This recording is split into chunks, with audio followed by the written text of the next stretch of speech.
मेरी दादी कहा करती थी कि जहां दो बर्तन होंगे वहां खड़का होगा ही। यानी कि बर्तन आपस में टकराएंगे ही टकराएंगे। कैट और टाइगर दोनों एक ही परिवार के सदस्य हैं, लेकिन क्या इन दोनों के साथ हमारा व्यवहार एक ही जैसा होता है? नहीं होता है ना? क्यों? क्योंकि हम उन दोनों को समझते हैं कि नहीं, बिल्ली बिल्ली है और जो टाइगर है वो टाइगर है। जब तक हम इन दोनों के अंतर को समझेंगे नहीं, तब तक मुझे लगता है कि ये जो नोक झोंक की स्थिति है हमेशा तिल से शुरू होकर के ताड़ तक पहुंचती रहेगी। विवाह एक बड़ा रोमानी विचार है, और जब किसी से भी आप पूछेंगे कि भाई तुमको कैसा लड़का चाहिए अपने लिए या तुमको कैसी लड़की चाहिए, तो सब परफेक्ट जीवन साथी की बात करते हैं। परफेक्ट जीवन साथी, ये मुझे लगता है कि सिर्फ कल्पना है। सच पूछे तो परफेक्ट जीवन साथी जैसी कोई बात, कोई चीज, कोई स्थिति नहीं है। परफेक्शन एक स्थिति होती ही नहीं है। परफेक्शन तो केवल एक डेस्टिनेशन है जिधर हम यात्रा करते करते पहुंचना चाहते हैं, लेकिन कभी पहुंच नहीं पाते क्योंकि ये एग्जिस्ट ही नहीं। इसलिए अपने दिमाग से परफेक्ट की बात निकाल दीजिए। जिंदगी में यह हुनर भी आजमाना चाहिए, जिंदगी में यह हुनर भी आजमाना चाहिए, जंग गर अपनों से हो तो हार जाना चाहिए। दोस्तों, यह एक ऐसी नोकझोंक है, यह एक ऐसी लड़ाई है जिसमें इनफैक्ट आप हार कर ही जीतते हैं।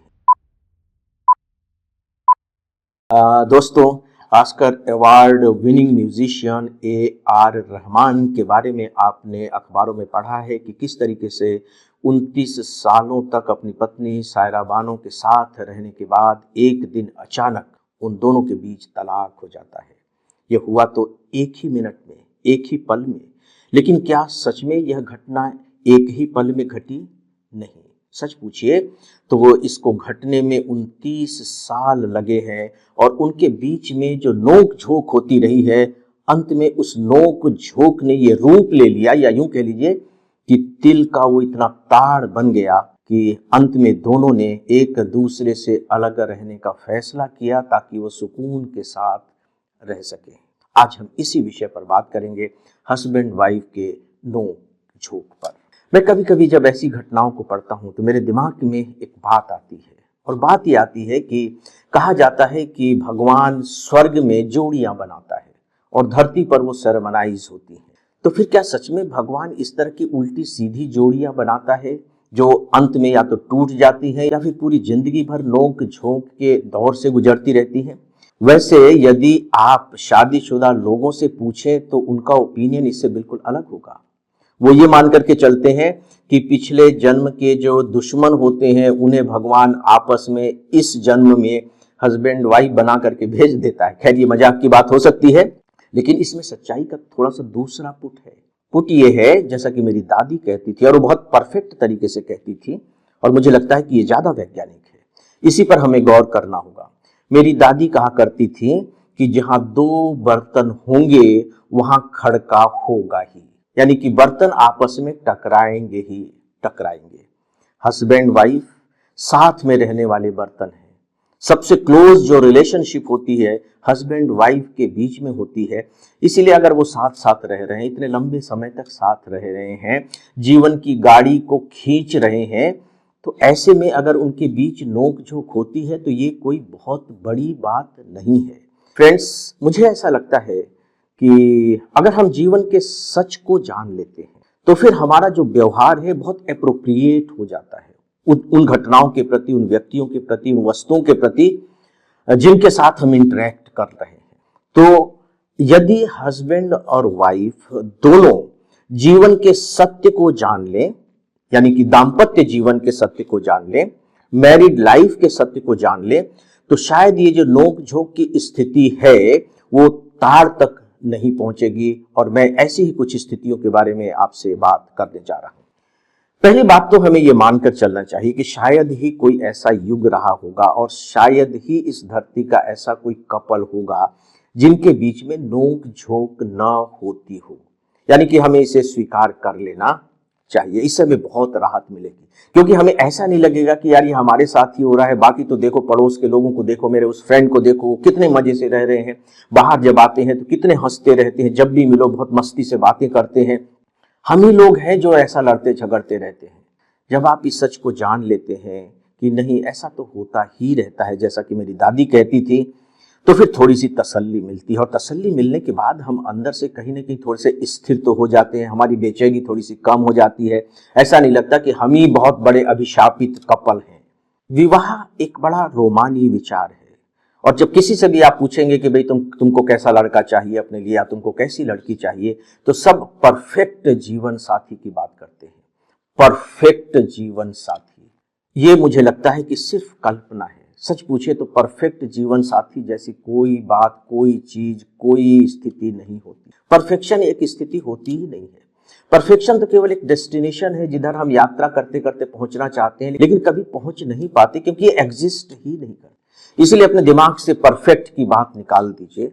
हमारे दिमाग में केवल ये बात रहनी चाहिए कि अब जो कुछ भी है इसे ही हमें ज्यादा से ज्यादा परफेक्ट तरीके से गुजारना है, जीवन जीना है, बिताना है, एक दूसरे को ज्यादा परफेक्ट तरीके से समझना है। और यदि हम एक दूसरे को ज्यादा अच्छे तरीके से समझ लेंगे तो सीधी सी बात है कि नोक झोंक की जो स्थितियां हैं वो काफी कम हो जाएंगी।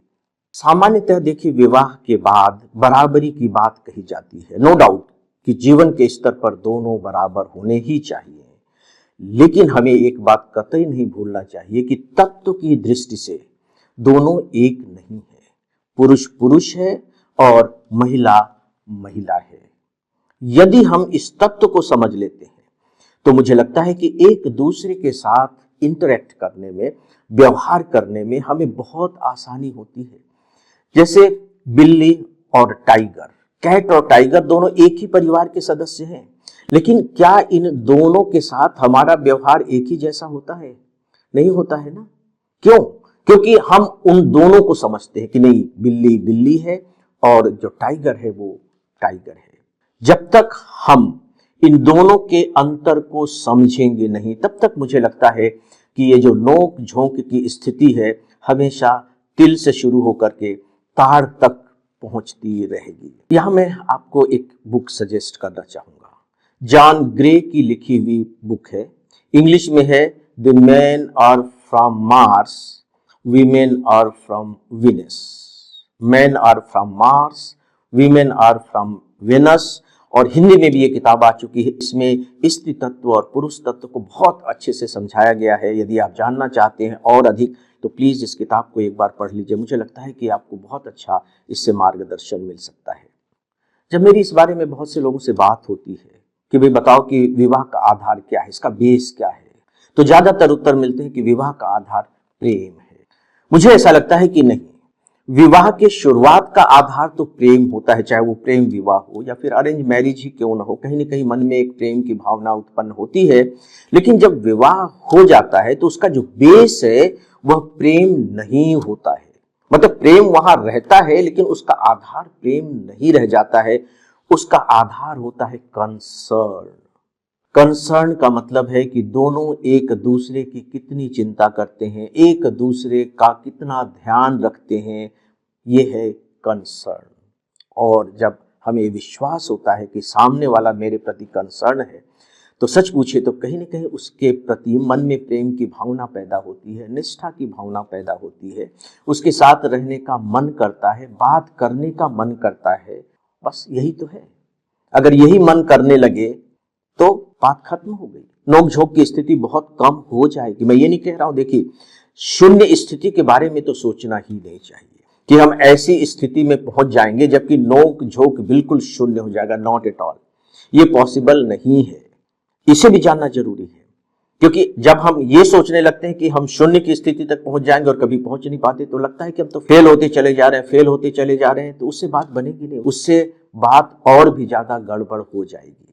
दोस्तों, 2-3 मैं आपको इंपॉर्टेंट पॉइंट्स बताना चाहूंगा कि जब भी नोक झोंक की स्थिति आए तो प्लीज ब्लेम गेम खेलना बंद कर दीजिए। अक्सर पाएंगे आप कि जब नोक झोंक होती है या थोड़ी सी आगे बढ़ने लगती है, वो थोड़े से क्लाइमेक्स पर धीरे धीरे पहुंचने लगती है, तो दोनों एक दूसरे को ब्लेम करना शुरू कर देते हैं। उससे होगा क्या? सलूशन पर जाइए, क्योंकि जो नोक झोंक हो रही है वो किसी न किसी मुद्दे पर हो रही होगी, किसी न किसी समस्या पर हो रही होगी। तो बेहतर है कि उसके सलूशन पर बात किया जाए। और जब हम ब्लेम गेम खेलने लगते हैं तो होता क्या है, हम गड़े मुर्दे उखाड़ने लगते हैं। और जब भी गड़े मुर्दे आप उखाड़ेंगे तो उसमें से सड़ांध नहीं तो और क्या निकलेगी, आप बताइए। क्या उससे हल निकलता है? बल्कि सच पूछे तो स्थितियों के ठीक ठाक होने की जो थोड़ी बहुत संभावना भी होती है ना, वो भी खत्म हो जाती है, क्योंकि आपने ब्लेम कर दिया। और वो ब्लेम जो है वो वहीं पर थोड़ी खत्म हो गया है, वो उसके दिमाग में रच बस गया है, सुनने वाले के दिमाग में। तो पता लगा कि उसी का बार बार फिर आगे चल करके भी इस्तेमाल हो रहा है। ब्लेम गेम बंद कर दीजिए। साथ ही ये भी बहुत जरूरी है कि हस्बैंड वाइफ दोनों एक दूसरे को स्पेस प्रोवाइड करें। सबकी अपनी निजता है, अपनी प्राइवेसी है, अपनी इच्छाएं हैं, अपनी कल्पनाएं हैं, जीवन जीने का अपना अंदाज है। जब हम उसे खत्म कर देते हैं या यूं कह लीजिए कि उस पर लदने की कोशिश करते हैं, तो सच पूछिए तो ऐसी स्थिति में ना, जो हमारी चेतना है, हमारी जो इच्छाएं हैं, हमारी जो कल्पनाएं हैं, उनका दम घुटने लगता है। और जब अंदर ही अंदर दम घुटने लगेगा तो एक दिन तो वह विस्फोट के रूप में बाहर आएगा। और जैसे ही वो विस्फोट के रूप में बाहर आता है, स्थिति बद से बदतर होती चली जाती है। मैं आपको यहाँ नोक झोंक को खत्म करने के लिए या कम बनाए रखने के लिए एक मंत्र दे रहा हूं। और ये जो मंत्र है, एक शायर की 2 पंक्तियां हैं। जब भी ऐसी स्थिति आए तब आप अपने मन ही मन ये 2 पंक्तियां दोहरा लीजिएगा। मुझे लगता है कि आपको अंदर से शांति मिल जाएगी, या यूं कह लीजिए कि कहीं ना कहीं मौन रहने का आधार मिल जाएगा। क्योंकि यदि नोक झोंक हो रही हो तो 2 में से कोई भी एक बार अगर थोड़ी देर के लिए ही सही मौन रख ले, तो जो आग है वो भभक तो नहीं पाएगी, ठीक है, सुलगती रहेगी, उतना तो चल जाता है। ये 2 पंक्तियां हैं।